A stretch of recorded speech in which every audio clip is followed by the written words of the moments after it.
ጤና ይስጥልኝ ክቡራትና ክቡራን ተመልካቾቻችን እንደምን አረፈዳችሁ። ልብ በሉ ልክ በሁለት ሰዓት ልዩ የዜና ዝግጅት ይዘን እንቀርባለን።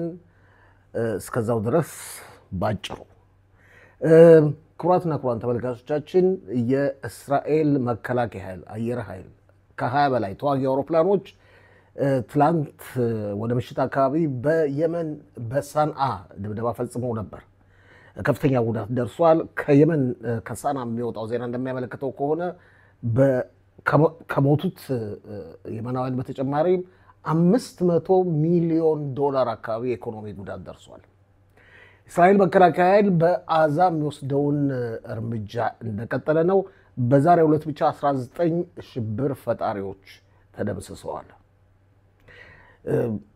የመን ሁቲዎችና አሜሪካ የተኩስ አቁም ስምምነት ላይ ደርሰዋል ይባላል። ምን ያህል እውነት እንደሆነ ወደፊት የምናየው ነው። እነዚህና ሌሎችን ልብ በሉ ልክ በሁለት ሰዓት በጣቢያችን ጠብቁን። ሼር፣ ሰብስክራይብ እና ላይክ ማድረጋችሁን እንዳዘነጉ። መልካም ቀን።